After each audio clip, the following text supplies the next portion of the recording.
Well, today's topic is one that I am very sensitive to. I like, of course, I like to bring some stuff to make you think a little bit. Today, I want to make you think a little bit. Where has sportsmanship gone in hunting or in the outdoors in general? And sportsmanship, you know what I mean. I say you know what I mean. Well, what I mean is being a good sportsman. Where's it gone? I'm an official scorer for the Buckmaster Whitetail Trophy Records. Been doing it for 12 years. And it never fails. Every single year, I get pictures sent to me. What you think this one scores? It says such and such and so and so, but I don't believe it. And that bothers me a little bit. Because now they want me to be judge and jury over somebody else's deer that, number one, I haven't scored. Number two, ain't got nothing to do with me. And then it makes me wonder, well, why you won't know it ain't got nothing to do with you. This morning I woke up, fixed me a cup of coffee, sat down, watched the Andy Griffith Show. I love the Andy Griffith Show. It is a great show for life lessons. It happened back in the 60s. And those life lessons play true today. Today's episode was perfect for what's going on in our little community where I live in North Louisiana. We have a buck contest for the parish I live in as well as the adjoining parish. And I love it. I'm the scorer for it. We have fun. We go Facebook Live. It's a blast. We give away like $12,000. Last I checked, it was $12,850 in total prizes to the people who bring in these deer. And it's a fun time. And the other day, my dad, some of you know who my dad is. He's a character. He sent me a picture from another buck contest that is huge, probably one of the biggest in the South. And there it is. I was a Union Parish deer, a deer from our parish that scored 175 and some change over at this contest. Now, I've scored deer every year that they score first and then I'll score. And usually our scores are pretty close, especially if it's a typical animal. I mean, the typical score is not that hard. And so Dad sent that to me. He said, hey, have you seen this deer? I was like, no, I hadn't seen it yet.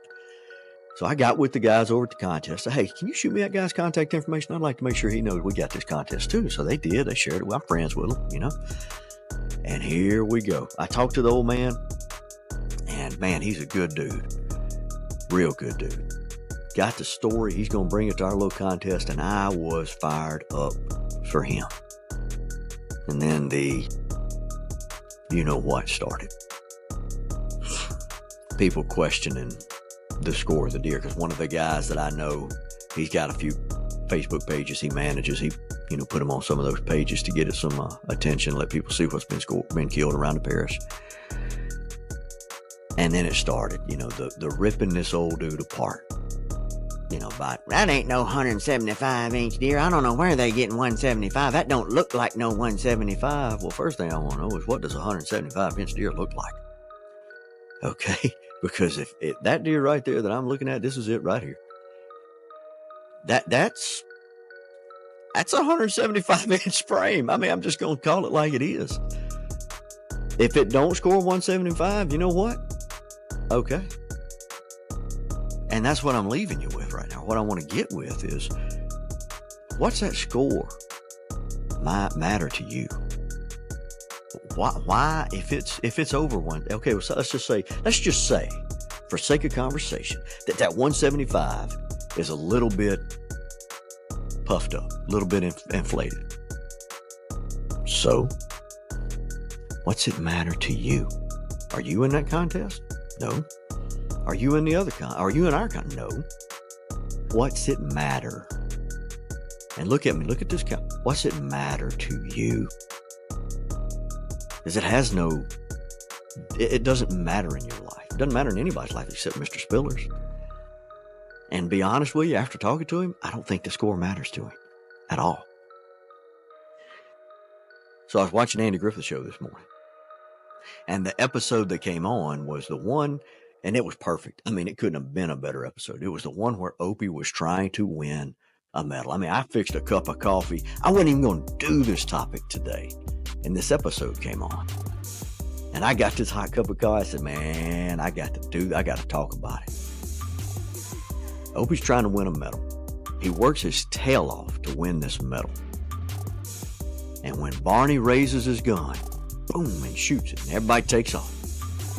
Poor little old Opie, left in the dust, last one to finish. Next scene, his daddy walks in. He's sitting on the couch, sewed up like a toad, got his lip hung out, probably dang near tripped over it when he walked in the house. I mean, he's sewed up, got the mully grub and everything. Andy sits down, talks to him, and says, son, what's wrong with you? He said, well, they beat me. They took my medal. They ain't my friends. They took my medal. And Andy told him, he said, well, you ain't being much of a sportsman about it. It's easy to be a winner, but it takes a lot of courage to be a loser. It does. It takes a lot of courage, apparently, to tell a man congratulations. Because I don't see that a lot much anymore. Not just in our parish, I'm talking about overall. Social media. It's like we want to rip each other apart just to prove that they aren't as good as they think they are. We can't stand it when somebody wins. And that's what I'm seeing a lot today in the outdoors. It's like we can't stand to see somebody do better than us. We have to lift each other up in this world. Okay, that old man, you don't know his story. If you knew his story, you'd have never, ever questioned the score of that deer. Because trust me, to James Spillers, that score is the last thing on his mind.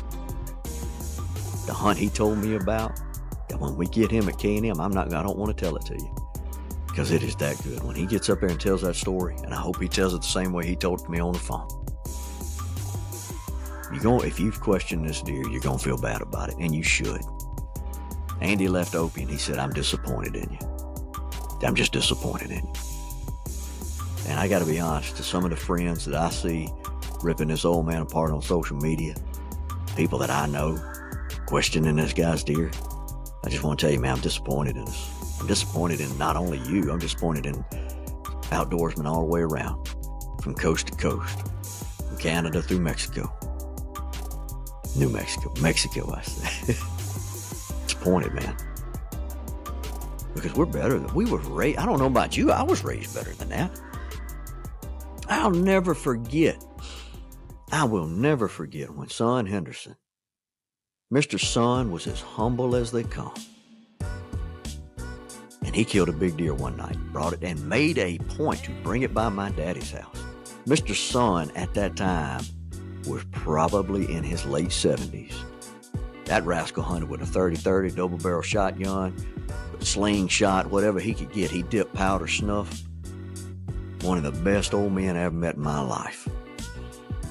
And one day Mr. Son come by the house and he wanted to show my daddy, and I guess me too, because I happened to be there, but I think it was more my daddy, what he was able to kill. Big 8-point, big bodied 8-point. There wasn't no, well, son, reckon what it scores. Well, son, reckon what the spread is. No. We sat there and we talked about that hunt. He laughed, and he went on his way. Why can't we do that anymore? Why can't we just listen to somebody's story, pat them on the back, go on about our way? My name is Greg Hicks. This is the Antlers and Hicks podcast, and I'm going to encourage you guys not only to live your life past 20 yards, get you a good cup of coffee, and think, how good a sportsman are you? And if you're not that good in your mind now that you think about it, what you going to do to correct that action? We'll see you guys next week.